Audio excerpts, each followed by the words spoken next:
Irmãos, vamos abrir as nossas Bíblias no livro de Gênesis, capítulo 18.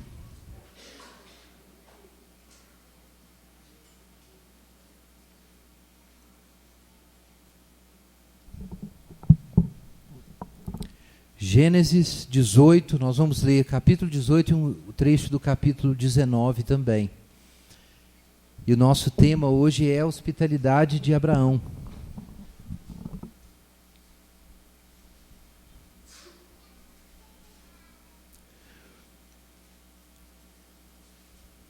Apareceu o Senhor a Abraão nos carvalhais de Manre, quando ele estava assentado à direita da tenda, no maior calor do dia. Levantou ele os olhos, olhou, e eis 3 homens de pé em frente dele.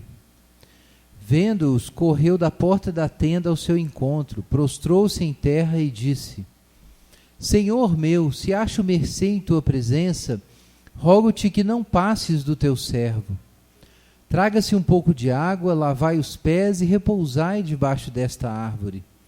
Trarei um bocado de pão, refazei as vossas forças, visto que chegastes até vosso servo, depois seguireis avante. Responderam: faze como disseste. Apressou-se, pois, Abraão para a tenda de Sara e lhe disse: amassa depressa 3 medidas de flor de farinha e faze pão assado ao borralho. Abraão, por sua vez, correu ao gado, tomou um novilho tenro e bom e deu ao criado, que se apressou em prepará-lo. Tomou também coalhada e leite, o novilho que mandara preparar, e pôs tudo diante deles, e permaneceu de pé junto a eles debaixo da árvore, e eles comeram. Então lhe perguntaram: Sara, tua mulher, onde está? Ele respondeu: está aí na tenda. Disse um deles: certamente voltarei a ti daqui 1 ano, e Sara, tua mulher, dará à luz um filho. Sara o estava escutando à porta da tenda atrás dele. Abraão e Sara eram já velhos, avançados em idade, e a Sara já lhe havia cessado o costume das mulheres. Riu-se, pois, Sara no seu íntimo, dizendo consigo mesma: depois de velha e velho também meu senhor, terei ainda prazer? Disse o Senhor a Abraão: por que se riu Sara, dizendo: será verdade que darei ainda à luz, sendo velha? Acaso para o Senhor a coisa demasiadamente difícil? Daqui 1 ano, nesse mesmo tempo, voltarei a ti, e Sara terá um filho. Então Sara, receosa, o negou, dizendo: não me ri. Ele, porém, disse: não é assim, é certo que riste. Tendo-se levantado dali aqueles homens, olharam para Sodoma, e Abraão ia com eles para os encaminhar. E disse o Senhor: ocultarei a Abraão o que estou para fazer, visto que Abraão certamente virá a ser uma grande e poderosa nação, e nele serão benditas todas as nações da terra? Capítulo 19, versos 1 em diante. Ao anoitecer, vieram os 2 anjos a Sodoma, a cuja entrada estava Ló assentado. Este, quando os viu, levantou-se, e indo ao seu encontro, prostrou-se, rosto em terra, e disse-lhes: eis agora, meus senhores, vinde para a casa do vosso servo, e pernoitai nela, e lavai os pés, levantar-vos-eis de madrugada, e seguireis vosso caminho. Responderam eles: não, passaremos a noite na praça. Instou-lhes muito, e foram e entraram em casa dele. Deu-lhes um banquete, e fez assar uns pães asmos, e eles comeram. Mas antes que se deitassem, os homens daquela cidade cercaram a casa, os homens de Sodoma, tanto os moços como os velhos, sim, todo o povo, de todos os lados, e clamaram por Ló e lhe disseram: onde estão os homens que à noitinha entraram em tua casa? Traze-os para fora a nós, para que abusemos deles. Saiu-lhe então Ló à porta e fechou após si, e lhes disse: rogo-vos, meus irmãos, que não façais mal. Tenho 2 filhas virgens e vos-las trarei. Tratai-a como vos parecer, porém nada façais a estes homens, porquanto se acham sob a proteção do meu teto. Eles, porém, disseram: retira-te daí. E acrescentaram: só ele é estrangeiro, veio morar entre nós, e pretende ser juiz em tudo? A ti, pois, faremos pior do que a eles. e arremessaram-se contra o homem, contra Ló, e se chegaram para roubar a porta. Porém os homens, estendendo a mão, fizeram entrar Ló e fecharam a porta, e feriram de cegueira os que estavam fora, desde o menor até o maior, de modo que se cansaram à procura da porta. Então disseram os homens a Ló: tens aqui alguém mais dos teus, genro e teus filhos e tuas filhas, todos quantos tens na cidade? Faze-os sair desse lugar, pois vamos destruir esse lugar, porque o seu clamor se tem aumentado, chegando até a presença do Senhor, e o Senhor nos enviou a destruí-lo. Pai Celeste, obrigado pela tua palavra. Pedimos que o Senhor nos ilumine nessa noite, em nome de Jesus. Amém.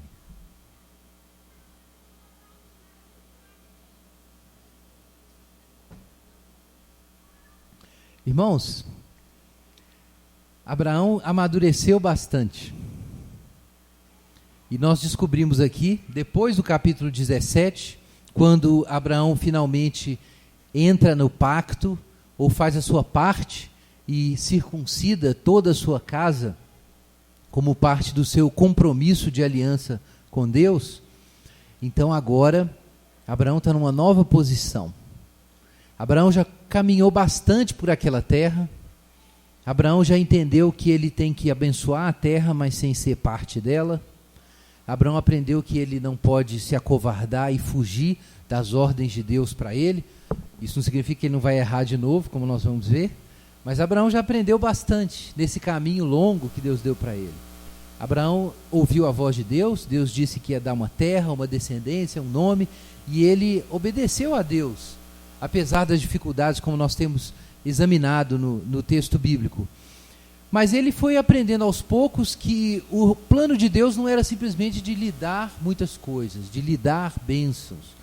O plano de Deus era tornar Abraão uma bênção, era cultivar, construir algo na vida de Abraão, tornar Abraão alguém que realmente se tornasse bênção para todas as nações. E essa é a promessa e o chamado que Deus deu quando chamou Abraão desde o início, é que ele seria uma bênção, as nações da terra seriam abençoadas por meio dele.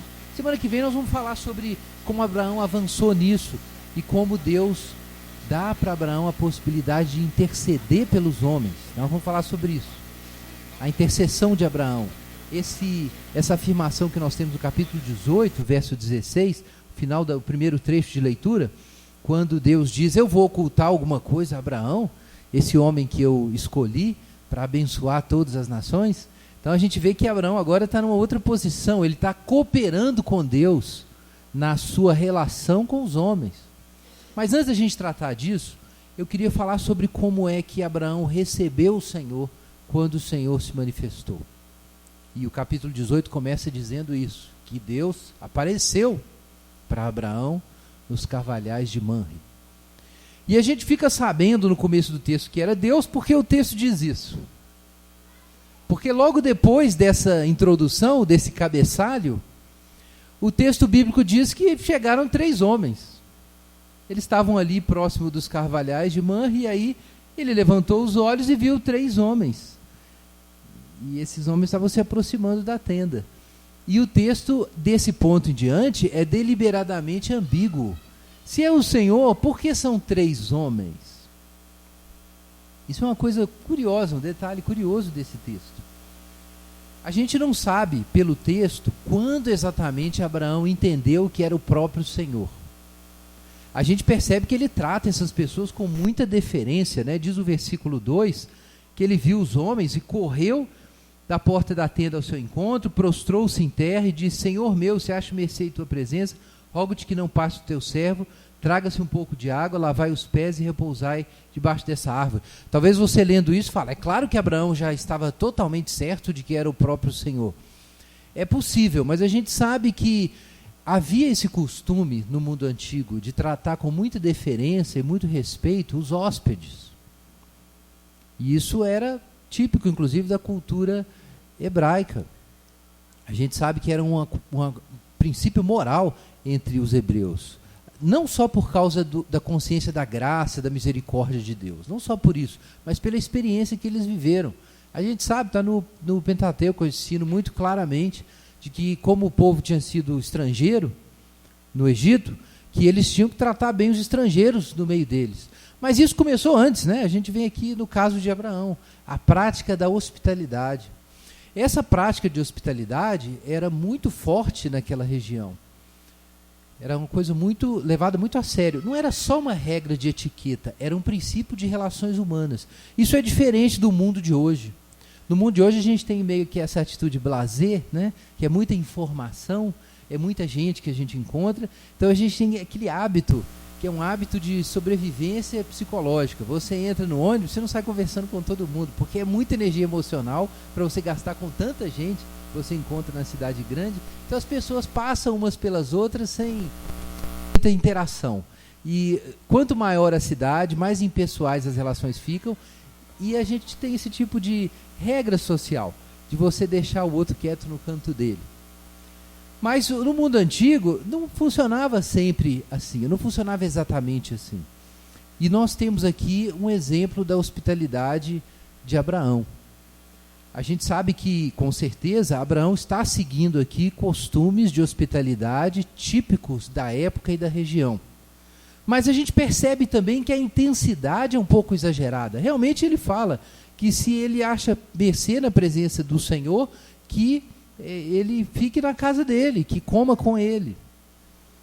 Então pode ser que imediatamente Abraão já tenha percebido que era o Senhor, ou pode ser que ele tenha desconfiado, mas parece que há alguma ambiguidade. A gente encontra, por exemplo, Sara rindo daquilo que ela ouviu e pensando, isso é impossível.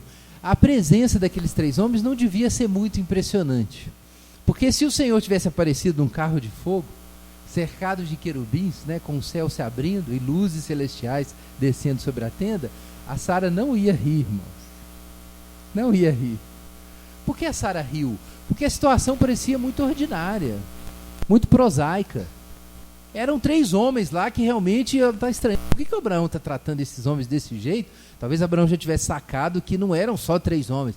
Mas Sara ainda teve a coragem de rir, né? Enquanto ela ouviu aquela promessa. E aí ela ficou assustada quando os homens demonstraram conhecimento sobrenatural do que havia no coração. Aí ela ficou apertada, né? E mentiu na cara de pau, né? O próprio Deus falou, Sara, você riu? E ela, não, eu não ri, não, que absurdo.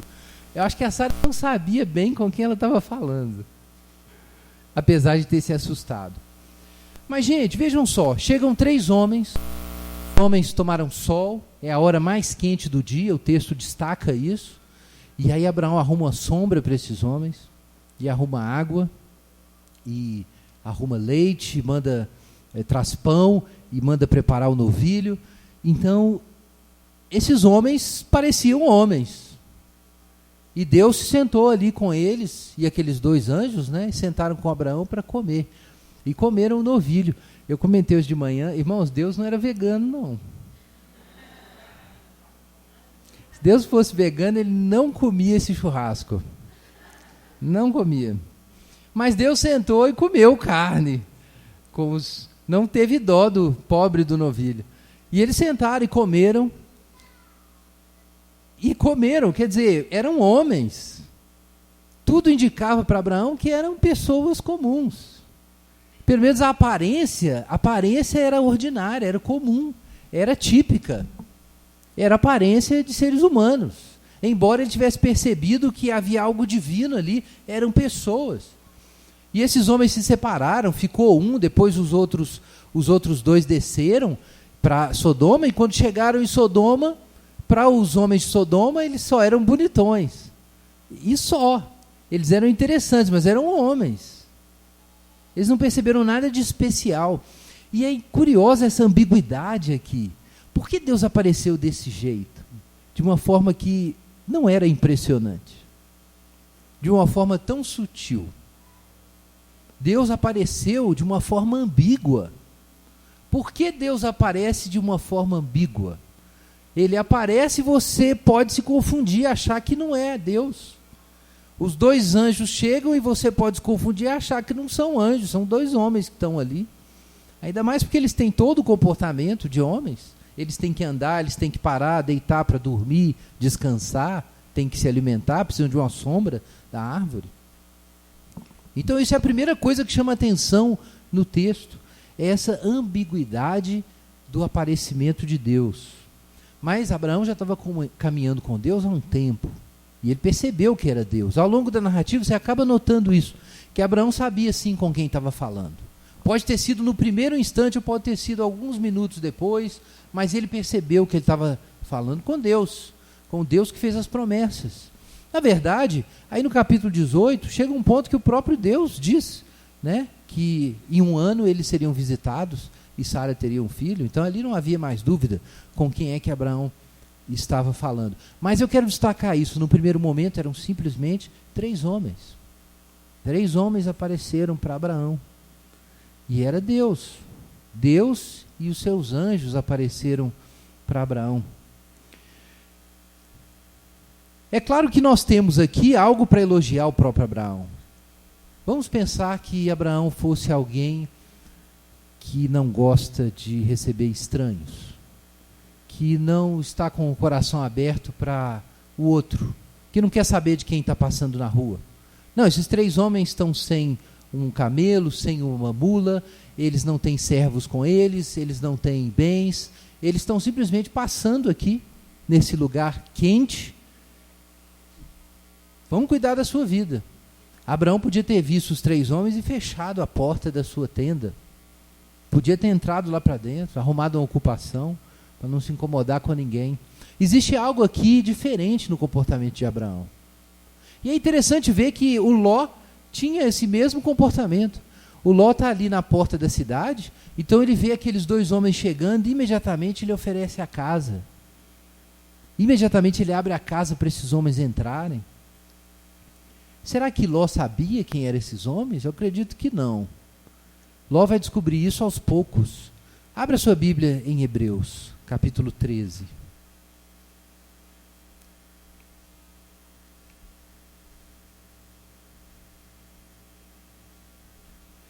Hebreus, capítulo 13, versos 1 e 2.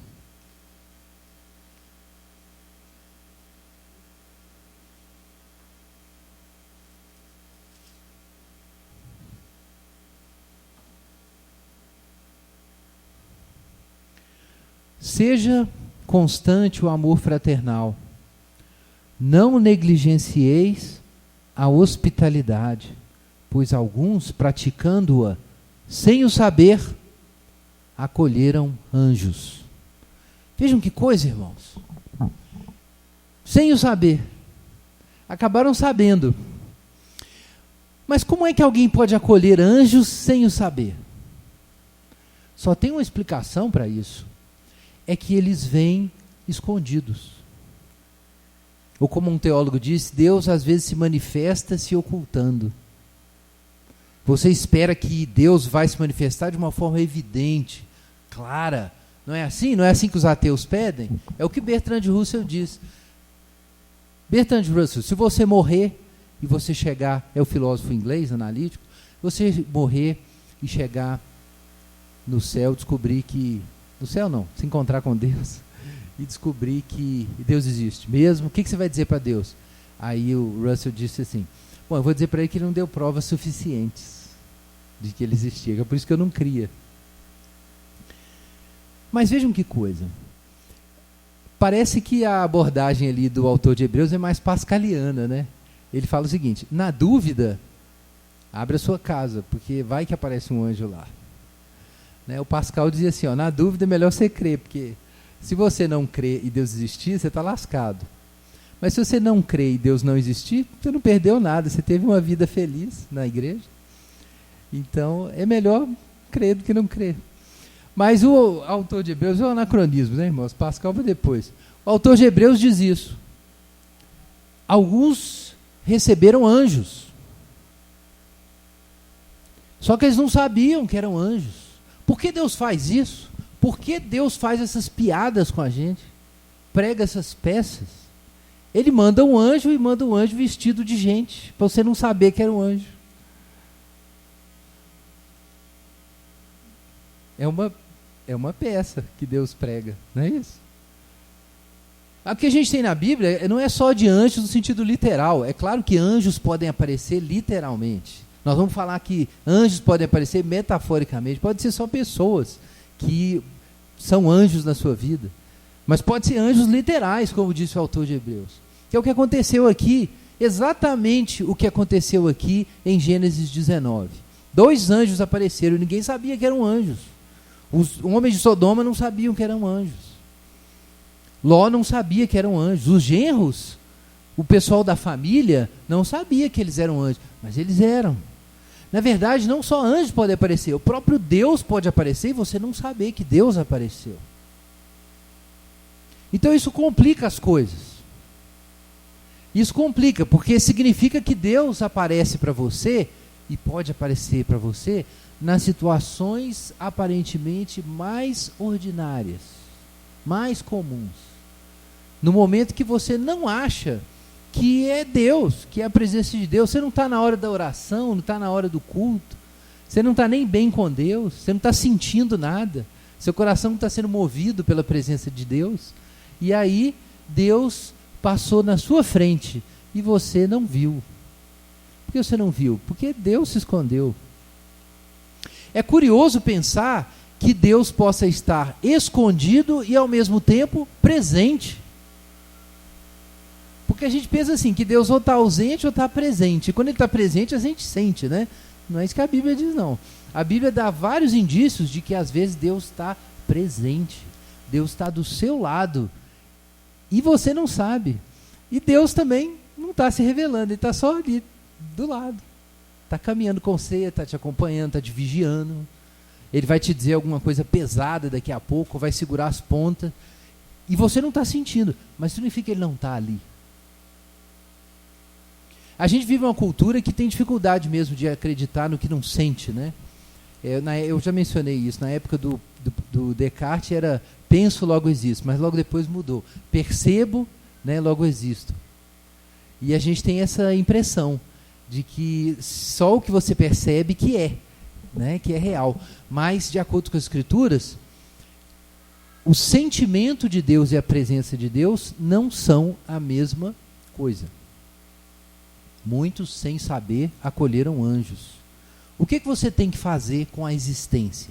Você tem que descobrir que Deus pode aparecer a qualquer hora e em qualquer lugar. Qualquer lugar pode virar um templo divino. A escada de Jacó está onde Jacó está dormindo. Então você não pode pensar assim que você tem que se preparar para encontrar com Deus no culto, né? No domingo. Você veste a sua roupa de ver Deus. Se bem que aqui não tem muito isso, né? E aí você vai achando que vai encontrar com Deus lá. Talvez não. Talvez Deus está com você lá em casa. Deus se encontrou com você essa semana, bateu um papo com você. Irmãos, é uma coisa extremamente importante. É de grandíssima importância. A gente pensa na hospitalidade como uma regra de etiqueta. A gente tem que ser hospitalário. A gente é mineiro, né? Se fosse aqui em Minas Gerais, não ia ser um novilho, talvez, né? Da forma como o texto bíblico fala, ia ser um pão de queijo com café, uma broa, né? Não é assim que o mineiro faz? Chega a visita, ele corre lá, vai fazer o cafezinho e bota o pão de queijo no forno. Né? Se você não faz isso, você não é um bom mineiro. O mineiro vai fazer isso, vai dar um jeito de servir um biscoitinho, vai fazer alguma coisa. Então, pensa que era isso que Abraão estava fazendo. Só que a gente descobre aqui que esse evento não era só um momento de etiqueta social, ele tinha um sentido teológico, né?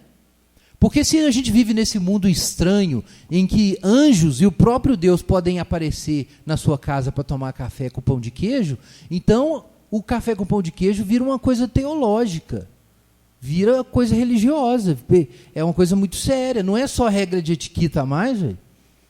De repente o café com pão de queijo é a sua redenção ou a sua condenação eterna. Já pensou nisso? Que aí fica pesado, né? Aí a mineridade vai ser levada assim, a sério. Que perigo, gente, que perigo. Passa 3 homens na sua casa e era Deus. Pensa depois que os homens foram embora e Abraão, né, ele para pensar no que aconteceu e fala assim, caraca, Deus veio aqui, passou aqui em casa. E aí depois Abraão vê Sodoma queimando. pegando fogo, subvertida. E Abraão pensa assim, e por que é que esses homens de Sodoma foram destruídos? Aí a gente sabe, é porque eles eram homoafetivos, que não pode falar mais homossexuais, né? Porque eles queriam pegar os anjos, né? Queriam ter uma noite com os anjos, abusar dos anjos lá. Eles deviam ser bonitões, né, esses anjos. E aí eles decidiram pegar os anjos. Aí você pensa assim, não, esse era o pecado de Sodoma. Eles eram sodomitas, não era o termo usado antigamente para falar do pecado da prática homossexual? Era a sodomia, é o termo que era usado. E de fato, se você lê Judas, o livrinho de Judas, era no finalzinho, antes de Apocalipse, você vai ver lá em Judas uma referência a esse uso distorcido da sexualidade, né, em Judas 6-7.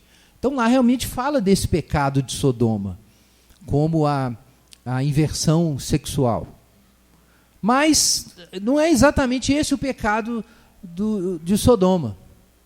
Quando a gente lê o texto, aqui no capítulo 19, o que é o problema de Sodoma? O problema é de como receber os estrangeiros. É claro que havia, como eu disse, esse pecado sexual, mas vejam, eles queriam abusar dos estrangeiros. Eles não tinham respeito nenhum pelo estrangeiro. A atitude que Abraão tem com o estrangeiro, com o estranho que passa na porta da tenda, a atitude que Ló tem com os estranhos que chegam à porta da cidade, é muito diferente da atitude dos cidadãos de Sodoma. Ló, à semelhança do seu tio, o que o Ló faz? Abre a sua casa, protege aqueles homens. Eles falam, nós vamos dormir, é o teste, é a pegadinha, né? Nós vamos dormir na praça. O que é isso? Os homens chegam ali, Ló recebe os 2 homens, e os anjos falam assim, não, nós vamos dormir na praça ali. O Ló podia ter falado assim, bom para mim, porque aí eu não vou ter problema com o povo da cidade, deixa esse povo se virar aí, eles mal sabem com quem eles vão dormir. O Ló podia ter sido simplesmente uma pessoa insensível, assumido o comportamento, a posição do povo da cidade, mas o Ló já sabia como é que era, né? O povo da cidade. O Ló fala assim, não, vocês não vão dormir na praça não, vocês vão ficar lá em casa. Então o que o Ló ofereceu para aqueles 2 homens? Proteção. Ló ofereceu proteção para aqueles 2 homens que chegaram na cidade. E, de fato, eles precisavam de proteção, porque havia violência na cidade. E a distorção sexual era só uma dimensão de uma violência maior. É uma dimensão da cobiça. E a Bíblia relaciona a violência com a cobiça. Porque na cobiça, a gente precisa destruir, devorar e absorver o outro.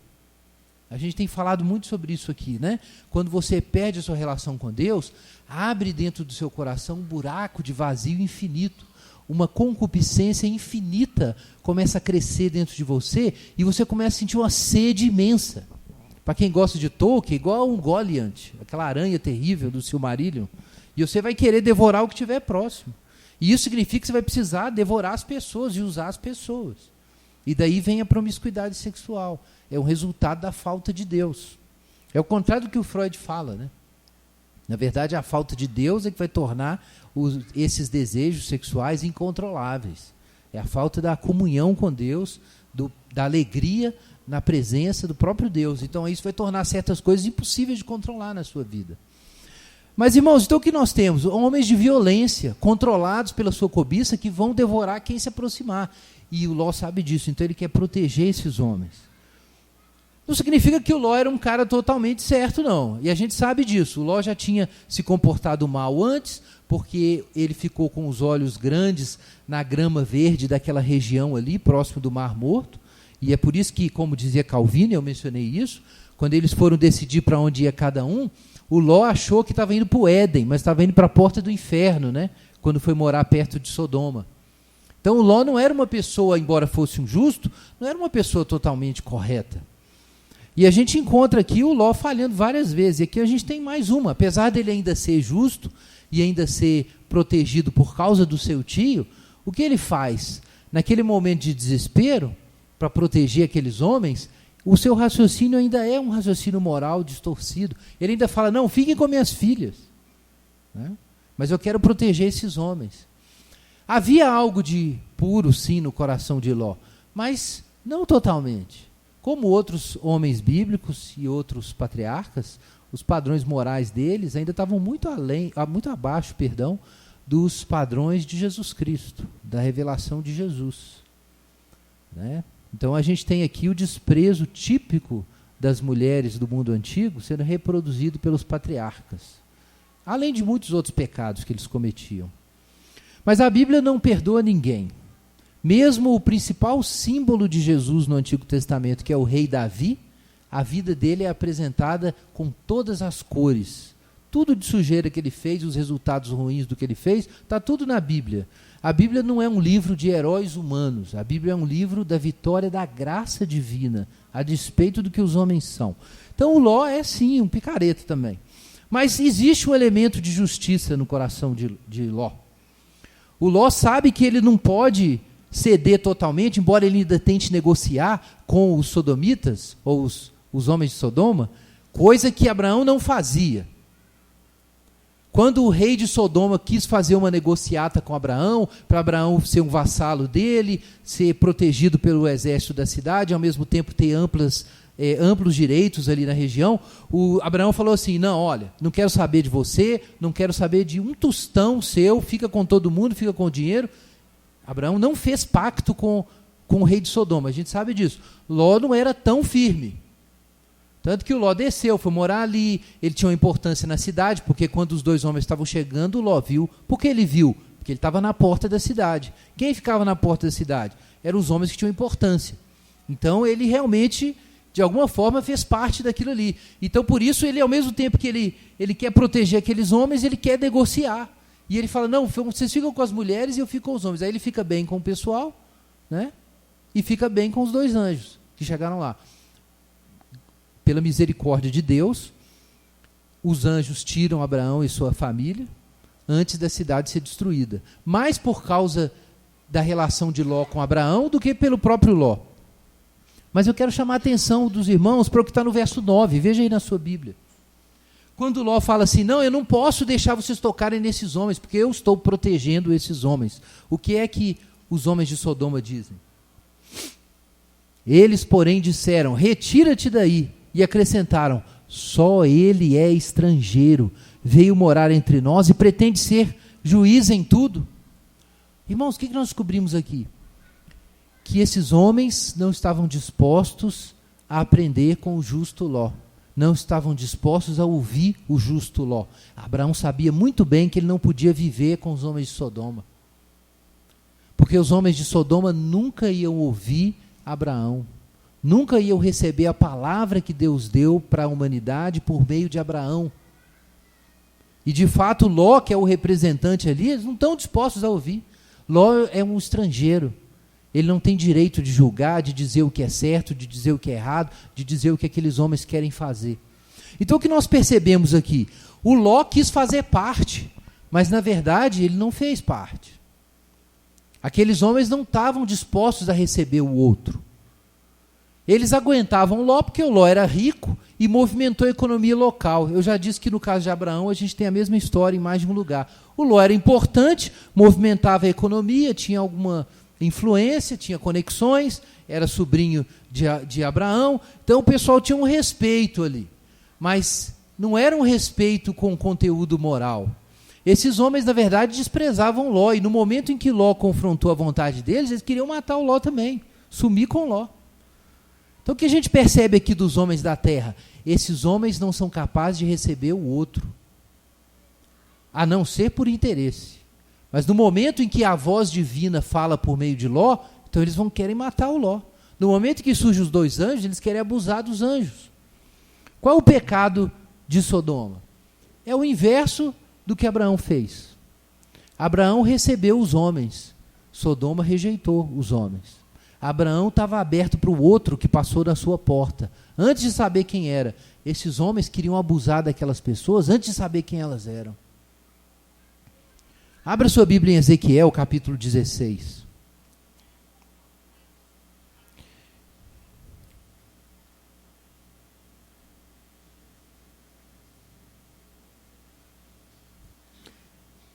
Ezequiel, capítulo 16.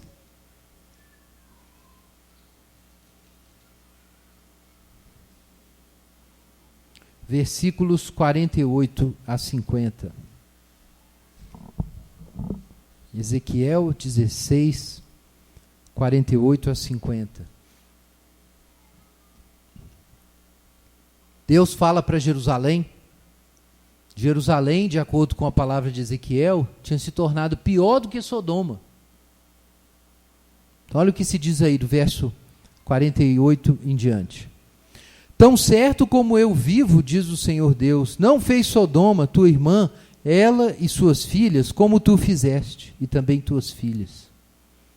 Eis que esta foi a iniquidade de Sodoma, tua irmã, soberba, fartura de pão e próspera tranquilidade teve ela e suas filhas, mas nunca amparou o pobre e o necessitado. Foram arrogantes e fizeram abominações diante de mim, pelo que, em vendo isto, as removi dali. Uai, Guilherme, o problema de Sodoma, não era que Sodoma era LGBT? Não era isso? O problema de Sodoma? Eles não eram sodomitas? Não. Quer dizer, é assim, mas de acordo com Ezequiel, não é o pior problema. Qual foi a grande questão de Sodoma? É que Sodoma era arrogante e desprezava o fraco. Sodoma não queria saber de quem tinha necessidade, de quem era frágil. Sodoma queria saber era da vontade de poder, é de impor o próprio desejo no mundo, passar por cima de quem quisesse passar, mas era arrogante e não se preocupava com o pobre, que o pobre vai trabalhar, vagabundo. Essa era a mentalidade do povo de Sodoma. Eles não tinham compaixão de quem estava em situação de fragilidade, em situação de risco, e de quem era necessitado. É disso que o texto fala. É claro que eles cometeram, sim, pecados sexuais. Judas fala disso. Segunda carta de Pedro fala também sobre Sodoma, nos mesmos termos, sobre esse pecado. Mas esse pecado, gente, é a ponta do iceberg. É a manifestação talvez mais baixa da explosão da concupiscência. Mas no final ela vai produzir o mesmo fruto. É que você só cuida da sua vida. Isso é a sodomia. O que é a sodomia? Você quer saber de fazer sua vontade. E você não quer saber de ajudar ninguém. Seu coração está fechado para o outro. Está fechado para o estranho. Está fechado por quem corre risco. Então, passam dois homens que precisam de abrigo. E você não pensa em ajudar os dois homens. Você pensa no que você pode tirar deles. Isso é a sodomia. Isso é a sodomia. Engraçado pensar nisso, porque eu acho que do ponto de vista do pecado sexual, da visão sobre desejos sexuais e realização afetiva, eu acho que o movimento LGBT é sodomita. Sim. Mas, irmãos, a igreja evangélica, quando ela pratica os seus padrões de pureza sexual, ou tenta, mas ao mesmo tempo, nós, bons cristãos, frequentadores dominicais da igreja, nem todos, nós, bons cristãos, se a gente tem esse espírito de cuidar só da própria vida, um espírito narcisista, em que quando passa alguém que precisa de ajuda ou pode precisar, a gente fecha a porta da tenda, irmãos, isso é sodomia. É por isso que Sodoma foi destruída. E a única razão por que Ló não foi destruído é porque ele recebeu os dois anjos. Ló é parente de Abraão. E Abraão recebeu os três homens sem saber quem eles eram. E descobriu que era o Senhor e dois anjos do Senhor. Na verdade, naquele teste que os anjos fazem para o Ló, eles falam assim, olha, nós vamos dormir na praça. Pensa o que isso significa. Alguém precisa de ajuda, e aí essa pessoa passa por você e diz, eu vou dormir na praça. E você sabe que você podia fazer alguma coisa. Você sabe talvez que naquela situação ela vai ficar numa fragilidade. E você pensa, problema da pessoa. Mas não foi exatamente o que aconteceu ali. Ló sabia muito bem que aqueles homens estavam em risco. e que era necessário naquela situação fazer alguma coisa. E ele fez. Irmãos, isso é um desafio muito grande para a gente. Pensar que a hospitalidade não é um princípio de etiqueta. É uma das expressões centrais da ética cristã. É uma questão teológica mesmo. É uma questão de quem Deus é e como nós somos em relação a Ele. Porque o que acontece é que se Deus aparece para nós indistinguível do outro, então a nossa atitude com Deus e a nossa atitude com o outro estão amarradas. E se nós somos pessoas que temos o coração fechado para o outro e na nossa existência não cabe mais ninguém, porque a nossa casa já está lotada com o nosso ego, então não é só o outro que não vai entrar, Deus não vai entrar, porque Deus aparece escondido no outro. Deus aparece para nós oculto no outro e nas suas necessidades naquele instante. Os anjos aparecem assim. Então, se a nossa casa está lotada com a gente mesmo, não vai caber os outros e vai caber Deus também. Porque Deus aparece assim. Abra sua Bíblia em Mateus 24.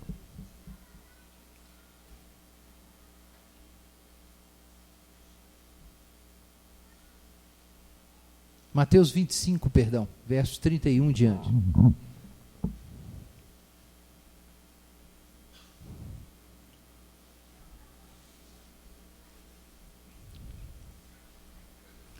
Mateus 25, 31 em diante.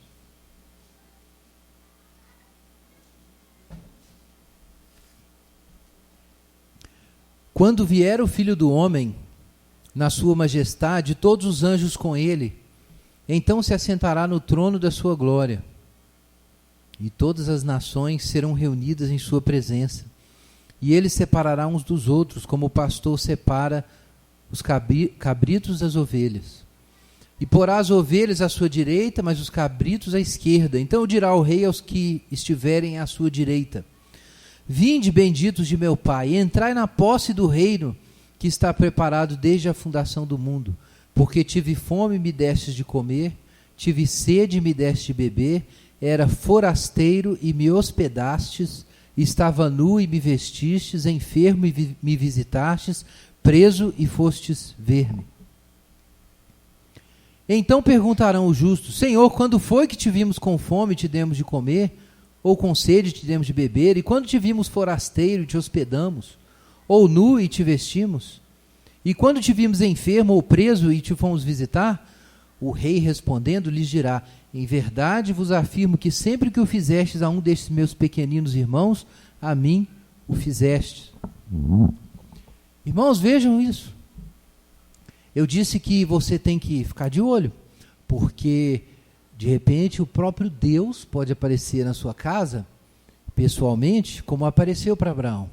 Mas de acordo com Hebreus, capítulo 13, talvez anjos apareçam na sua casa, como aconteceu com Ló. Mas aqui nós temos uma coisa ainda mais radical, irmãos. Jesus está dizendo que, de qualquer forma, Jesus sempre aparece. Mas não sempre pessoalmente, ou não sempre enviando anjo. Às vezes ele vai aparecer com um forasteiro, que precisa de hospedagem. Na verdade, ele sempre vai aparecer no forasteiro que passa perto da gente, na pessoa que tem a necessidade passa perto da gente. Irmãos, isso significa que a gente tem que mudar radicalmente a nossa atitude com a vida, com as coisas. Porque a gente está sempre buscando a presença de Deus e um sinal da presença de Deus. Mas lembra do que eu disse no início. O sentimento da presença de Deus e a realidade da presença de Deus não são a mesma coisa. E o fato é que você esteja sentindo isso ou não, Deus vai aparecer para você no outro. O outro com a sua necessidade. A manifestação de Deus para cada pessoa primária é sempre essa. É o desafio que é posto diante de você hoje, de hospitalidade, de abrir a porta da sua tenda e atender esse outro que chega para você, que se aproxima de você. Irmãos, eu quero destacar novamente isso para a gente terminar. Hospitalidade não é etiqueta cristã. Hospitalidade é um princípio teológico. Hospitalidade é a abertura para o outro que vai fazer espaço na nossa vida para Deus entrar. Vamos orar. Enquanto os irmãos distribuem os elementos, eu peço que você ore sobre isso. E que você faça a seguinte oração: existe espaço na vida, na minha vida,